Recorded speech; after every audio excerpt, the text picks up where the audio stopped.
we'll call the Board of the Public Safety to a meeting to order. Madam Clerk, would you please call the roll? Alderman Boyd. Alderwoman Howard. Present. Alderwoman Hubbard. Present. Alderman Muhammad. Alderwoman Present. Boyd. Okay. Alderwoman Boyd. Present. Alderwoman Clark Hubbard. Here. Chairman Vaccaro. Present. So first, I'm sorry. President Reed. Here. Hey, what you say now? Alderman Boyd. 7 present, you have quorum. Okay, so we're just going to keep everybody unmuted. We got a great committee. So what we're going to do now is need approval of the minutes from the June 9th meeting. If anybody wants to make a motion. If not, So moved. So So moved. Madam Clerk, please call the roll. I'm sorry, who seconded that? I'll second, and Alderwoman Boyd moved and I seconded. Alderman, Alderwoman Howard. Alderman Boyd. Alderwoman Howard. Aye. Alderwoman Hubbard. Aye. Alderman Muhammad. Aye. Alderwoman Boyd. Aye. Alderwoman Clark Hubbard. Aye. Chairman Vaccaro. Aye. President Reed. Aye. 7 aye votes. So I think what we're going to do is we're going to start with Board Bill 65, which is Jack Coder's. I don't think it's going to be real controversial or take very much time. So Alderman Coder, if you want to present your bill, let us know what you got in mind. Thank you, Chairman. Can you hear me? Yeah. Okay, I'll keep this relatively brief. I know you guys have other stuff you're working on, and I know I've received a number of emails regarding co-sponsorship of this. If you don't see your name on the version that hopefully gets approved today, when it's second read, we'll make sure we get all the names added before perfection. In short, what Board Bill 65 seeks to do is simply codify what is really already in practice in the city of St. Louis as a result of COVID-19 and the shutdown of various bars and restaurants for dining in services. There was an effort in the city first to really lift sort of the to-go restrictions on liquor sales. Under the existing code, it's not really authorized to do, you can sell packaged liquor to go, so sealed beer bottles or wine or whatever, but you couldn't sell a mixed drink to go. As part of this, response to COVID-19, the excise commissioner basically had agreed to allow that. There was a brief conflict with the state where the state, because you need a state and a local liquor license, the state was not allowing such to-go drinks. The state then changed its tune in response to hearing from restaurants and from the city of St. Louis and from Kansas City. So we got those two in harmony, so we could allow for the sale of to-go drinks really anywhere in Missouri. Now, the state has subsequently extended that sort of easing of the excise regulations through the end of the year. And what all this board bill seeks to do is do the same thing for our local law through the end of the year, extending and allowing sale of to-go drinks with a food purchase. And if you look to page 6 of 9 of the bill, you can kind of see, some of the restrictions on the to-go sales. I mean, you've got to buy some food. The purpose of this is not to allow someone to open up a window and just sell all their drinks to go with no food sales. Reason we're doing this is it's a big deal for these restaurants. Their margins, there's more profit in sale of alcohol. So if you are ordering a takeout order, they'd like you to be able to order a drink or something.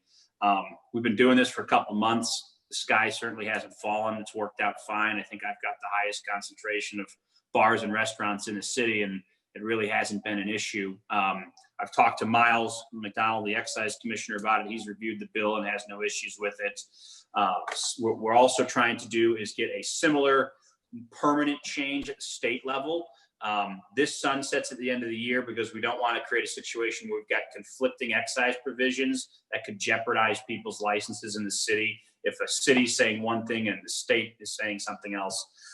So I know the Restaurant Association and many restaurateurs are working to try to get something done permanently at the state level to allow this. If they're successful, I suspect we'll revisit this subject at a later date. In the Google Drive, I believe you guys should have a couple support letters. I know Antonino's Tavern wrote a letter of support for this. Adam Tilford from Mission Taco, who's been sort of the champions of this effort, wrote a letter of support, as did the St. Louis Restaurant Association. Actually, the Missouri Restaurant Association, sorry, and Bob Bonney. I'm happy to answer any questions. I know I think Jane Duker, who's a lobbyist for the restaurant associations, on as well if there's anything super technical, but I'm fairly well versed in this, and I'm happy to answer any of the committee's questions and appreciate everybody, so many people signing on as co-sponsors. Okay. Alderwoman Howard, any questions for the sponsor? Yes, I do have one. I guess the sunset is, as you said, so it doesn't conflict with state. If we don't get the state, so we're just going to let this sunset and leave it. Yes, I envision if we can't get a state law change or some commitment to a state law change where maybe they would continue easing the regulation that they've sort of lifted for now, we'll sunset it at the end of the year and revisit it. If we can get some commitment from the governor to change the regulation, we may make it permanent. Do you think well, have you had any pushback from like Mothers Against Drunk Driving or any of those organizations? I was just curious. No, I haven't heard from any of those organizations. Okay. I thought I had asked to be a co-sponsor, but I don't see my name. So if I could be added, we'll get you added. Thanks, Carol. Okay, thank you. That's all I have. Alderwoman Tamika Hubbard, any questions? Thank you, Mr. Chairman and members of the committee. I would like to be added as a co-sponsor as well. If I'm not, I can't quite remember, but I just want to commend you on your efforts with this bill. I have a lot of bars in my ward, and they were disproportionately impacted by this whole process. And some of those bars are struggling. So I think it's important that we go above and beyond. We're doing stuff the right way and, doing it safely, but just making it more easier for people to maximize their business, because businesses are really hurting in my community. So I thank you so much for thinking of this, and whoever thought of it. I'm glad that we are letting people know. And I would hope that excise would do some type of mailing or something, because certain boards in my community, they aren't privy to this process. They may not even know that this is an option for them, and a lot of them have kitchens and stuff, but they don't know that they if they sell food, they could have to-go liquor. So I think that's something that they should definitely let all the license holders throughout the entire city know. And that's all I have. Thank you. Was that it? So then Alderman John Muhammad. I have no questions, Mr. Chairman. Alderwoman Pam Boyd. I have no questions. Thanks, Jack. Thanks, Pam. Alderwoman Shameen Clark Hubbard. No questions. Thank you. Okay. This thing makes me look fatter when I look at the picture. Seeing no questions, I'll entertain a motion to pass Board Bill 63 out. Pass So recommendation. moved. No, Second. that wasn't 63. Just to be I'm clear, sorry, this is 65. Yeah, there you go. Board Bill, Carol's Board Bill 65. I'm looking for a motion. Or so moved. And- Second. Second. And Previous do I role. have a previous role or? Objection. Oh, okay, Jeff's here now. Somebody came And you in. know what, Alderwoman Davis, did you have anything you wanted to add to this before? I'm sorry.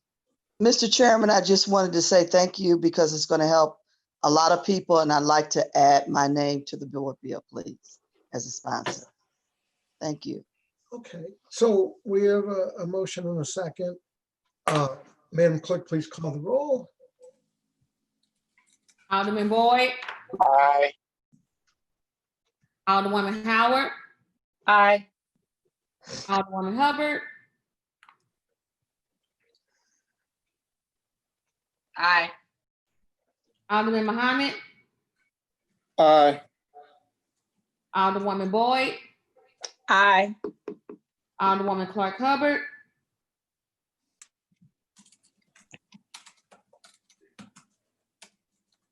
I think she's still muted. okay, I'll come back to it. Chairman Vaccaro, Aye. President Reed, Aye. Alderwoman Clark Hubbard.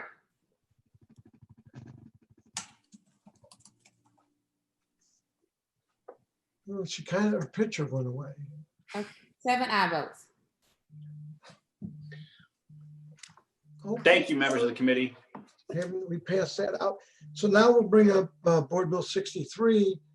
We're not going to vote on it today. We are going to have a public hearing on this on Monday. I don't know the time yet unless the president of the board knows the timing on it. No, not yet. It's an important bill. I want to make sure we do it right. That it's too strong, too weak. I do believe there's a committee substitute. And so if Mr. President, if you could explain the differences, or if you just want to go into the committee substitute, I will say that I have not had a chance to review it, so I'm not familiar with the change. Point of order. Uh, I have a question. Sure. You said we have a committee substitute. It hasn't even been to committee yet.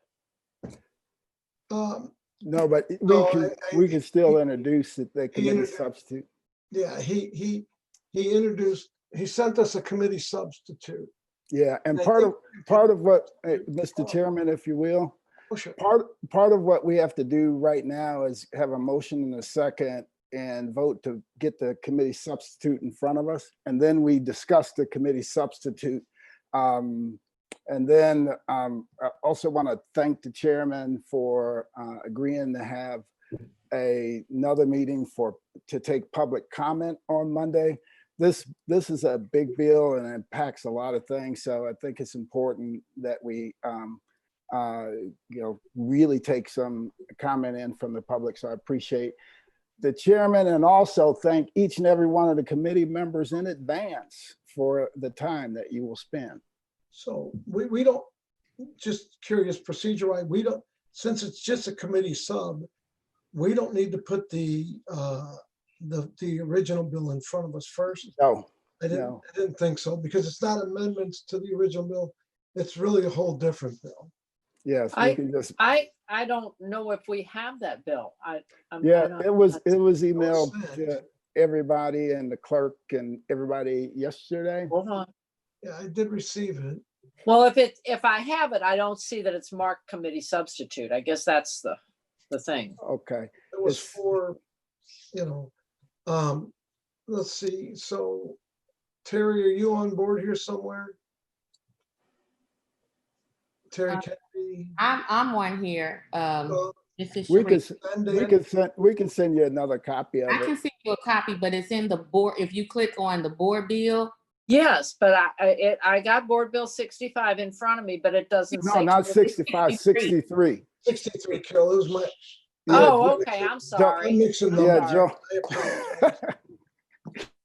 I don't even drink, and I'm so excited about the other bill. I'm sorry, that- but it Yeah. doesn't say committee substitute either. There's a so- 63 and a 63 committee substitute. You should see it. It's Okay, in I'll there. look through here. I can forward it to you. Yeah, it's in there. Well, and what we can do, Mr. President, if you want, why don't you maybe share the screen and just walk us through it? That might be. I don't have it up on the screen right now. I have a printed copy that I'm working off of. Oh, Sharita, do you have it? That you can share the screen? Pull it up in just a second, because I'm working on 2 computers. Give me just a second. Okay, because if we put it up that way, since we're not voting, it might Yeah. help us all to get a better understanding what's in it. Then we can ask questions, and I think Monday, I know there's a lot of meetings Monday. My understanding there's another full board meeting on Tuesday. I guess that's correct.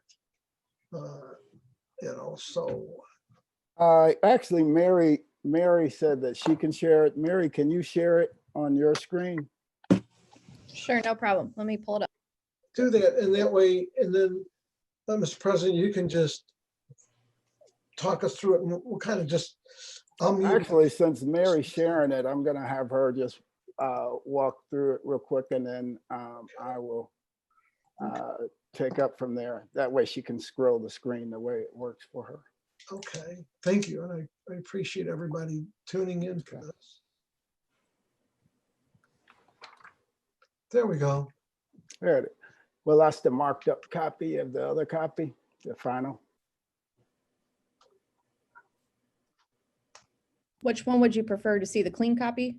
Yes, yes, That would be that's the what we're covering. best. Where's the hound? They're right. They're roaming around. I'm going to mute myself and All right. just kind of listen in Okay. as soon as that comes. Mr. Chairman, Yes, sir. There we go. so that we can go through, discuss the committee substitute. Oh, you're right. We need a motion to put it in front of us. Yeah, let's bring it in front of us so that we can. So, yes, I need a motion to bring Board Bill 63. Committee substitute. Second. Any objection to previous role? It's just to bring it in front of us, not to vote. Yeah, just for discussion purposes. Is previous role fine, or you want a roll call? No, that's fine. Okay. All right. No So, objection to previous. hey, Carol, Alderwoman Howard, if you look at the title on top, it says Board Bill number 63, Committee Substitute written out. That may be why you didn't see it, because you're probably looking for just CS to be after the number, opposed to having it written out Committee Substitute. It doesn't say that on mine, the one that I have up on my screen. So I'll just look at this one, and if they send it to me, that'll work. Okay. Email also came from me yesterday. Pardon me? It will, she'll resend it to you. Well, I mean, this is what's in our packet. This is what's on the drive is this one. Okay. Okay. Oh, perfect. Perfect. All right. No, it's not the committee sub. It's not in the drive. All right. We'll find out from the clerk why it's not. I just resent it to her. Okay. And this is the one that's in front of us, so we're fine. All right, Mary, you want to walk through it real quick? Sure. So we made a couple changes to the original bill, and I will just go through and highlight the changes we've made with the first one. On page 1, section 1, we added a penalties clause to it.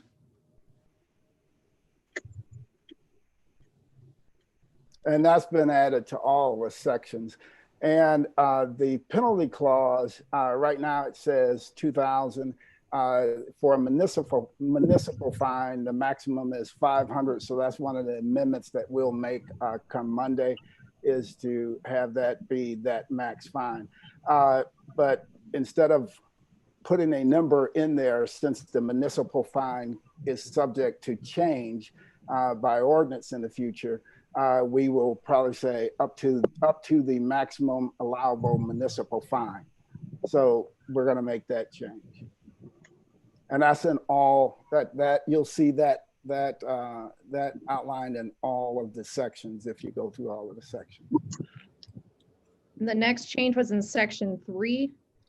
In addition to the penalties on line 6, number C, it says the ordinance shall mandate a training program for police trainees to cover racial profiling, implicit bias, procedural justice, and establish a training program that covers the duty to intervene. So that's another new addition to this portion of the bill. Section 4, line 20, number B, includes the National Police Misconduct Registry, which is currently being discussed in, I think it's HR 1720. So if this National Police Misconduct Registry is created, then this would make the St. Louis Metropolitan Police Department comply with that and report data accordingly, which the details of what they have to report is on page 4, lines 1 through 13. Also on page 4, line 14, number C or letter C, there is another inclusion for an annual comprehensive financial and management audit to be done and completed to the Public Safety Committee of the Board of Aldermen no later than December 1st, with their first report due December 1st, 2020. And then you'll also see that penalty section there for subdivision A. And then section 5 is a completely new section, which includes a ban on no-knock warrants for drug cases. And in this section, no-knock warrant means a warrant that allows a law enforcement officer to enter property without requiring law enforcement officer to announce the presence or intention of why they are there. So those are the changes we've made to the committee substitute. And I don't think I have to, explain to the committee how important this bill is and the current times that we're living in. And there is a need for reform, right? And there's a need to help, heal the divide across our community and assure that, at least in the city of St. Louis, that we have ordinances in place that can help to establish fair policing. Again, this bill does a number of things. It bans the use of chokeholds and strangleholds. It requires de-escalation tactics to be used. It also establishes a duty to intervene for any of the officers that are engaging with the public, right? Or anybody that's being paid by the city of St. Louis as a public safety officer. It also includes a comprehensive reporting requirements, which we outlined, which Mary outlined for you within the bill, lines 1 through 13. And that gives you a general idea of the bill. Again, I don't think it needs a lot of description. It's not a lengthy, exhaustive bill. It's only 5 pages, but I'm willing to answer any questions anybody may have. Would you like me to stop sharing the screen, Mr. President? Yes.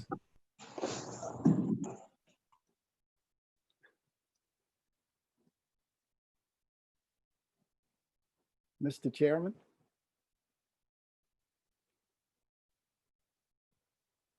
And the other thing is there are a whole list of co-sponsors on the bill. They have not had a chance to add them to the committee substitute, but those will be added to the committee substitute also.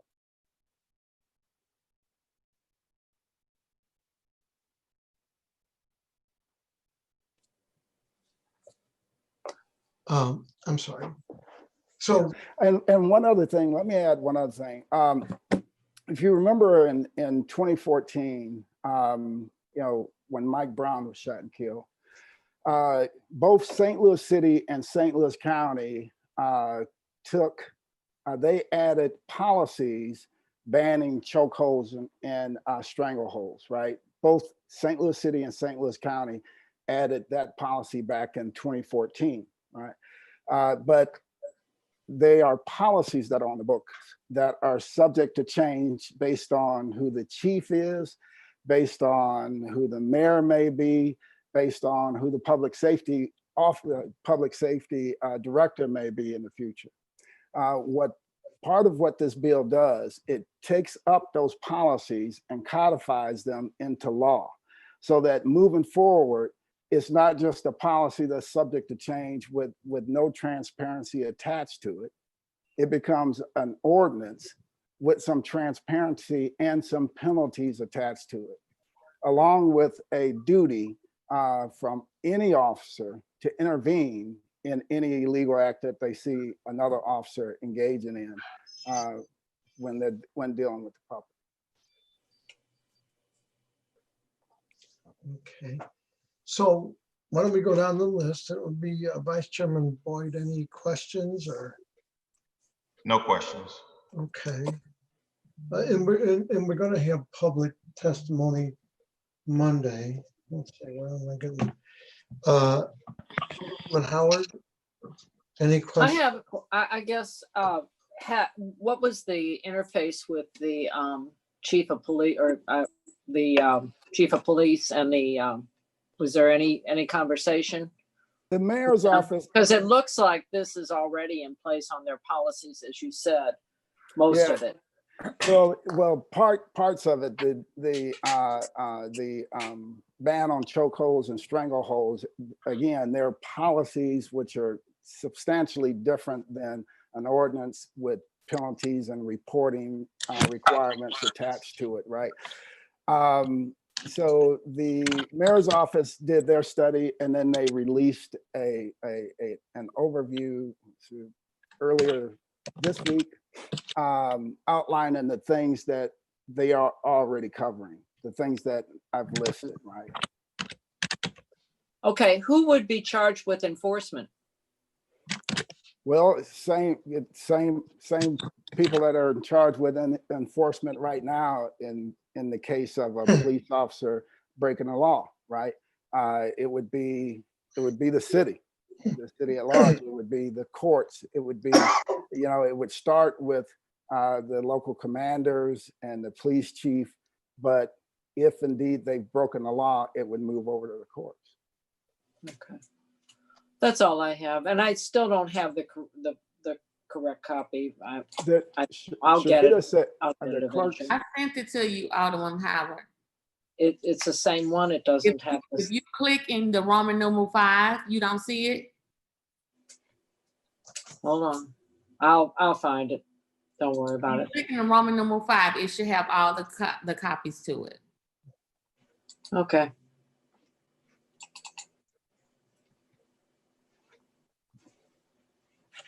I'm gonna move on, I guess. Yeah, I'm fine. That's Okay. fine. So Alderman Tamika Hubbard. Thank you, Mr. Chairman. I don't have any questions, but I do have a comment. I would first like to commend the leadership of the president for bringing this forth at a time when we definitely know that we need to make some changes in how we police in our community. And I think it's a step in the right direction. I believe that there's so much more work to be done so that we can heal as a city, as a country, just heal some of those wounds that are there. And I know that we go above and beyond, spend a lot of money training our police officers. And I feel this bill just helps us do that much more better. I mean, if you look at all of its components, it's stuff that I definitely support. And I just want to thank you again, Mr. President, for showing your leadership at a time when many are dependent on us to make some good decisions. So thank you again. And that's all I have. Thank you, Alderwoman. I appreciate that. Alderman John Muhammad. John might have left. I don't see his picture up there. Let me go on down. Alderwoman Pam Boyd. No comments. Thank you, Mr. President. Oh, thank you, Alderwoman. Alderwoman Shameen Clark Hubbard. No questions. Thank you, Mr. Chairman. Thank you, Mr. President. Oh, And- thank you. Alderman Muhammad, are you still with us, or did you? Sometimes it tends to knock people out. So depending on the timing Monday, because of all the meetings, I'm waiting to hear from the president's office to try to get public comment on Monday. And my understanding is that the president would potentially like to have this voted out Monday after public hearing, or voted in or out, I guess, however it's supported by the committee, for Tuesday full board meeting. Am I correct on any of that? Absolutely. I think it's just absolutely essential that we get this board bill moving as quickly as possible. We've made every effort not to make it too complex, right? And we made every effort to make it as straightforward as possible. That is something that's easily digestible, but something that will make a big impact on policing and begin to move us in the right direction, right? And also to help to build some confidence between the public and law enforcement. So we need to move this as quickly as possible. I think it would be a grave mistake to let it lay over until this fall when we come back. So the only other one because I missed her in the corner there, Alderwoman Davis, did you have any comments, questions that you wanted to add before we adjourn? Sir, I just wanted to thank the president for moving forward and getting this done swiftly. And I want to make sure that, I know I said I was supporting it, but I want to make sure my name is there as a co-sponsor. Oh, thank you. Thank you, Alderwoman Davis. I will make sure that your name is added also till this. Mr. President, can I share something else with you too? Yes. On last night, I was on a meeting with the young professionals for the Urban League, and they had a number of young people, ACLU from the state level. Dr. Bradley got on, although he's not in St. Louis anymore. But one of the things that they talked about was having the ability for everybody to listen to each other. And that's what you did with this. Oh, You're thank you. listening and you're moving forward on the requirements that people are asking for now. And so I thank you, because that was one of the things we discussed last night. How do we make sure that these things are in place? And so I just wanted to say thank you. All right. Thank you. Thank you to Alderwoman. I greatly appreciate that and the kind words. Okay, so is there any other comments from anybody in the committee? Hearing no other comments, I'll move for an adjournment if somebody wants to second it, and we'll Second meet it. again sometime Monday. I just don't know when. Second. Second. All in favor? Aye. Okay. Well, Yeah, thank you all. thanks. God bless. We'll see you guys All right. on Monday. All right. Thank you all. Bye-bye.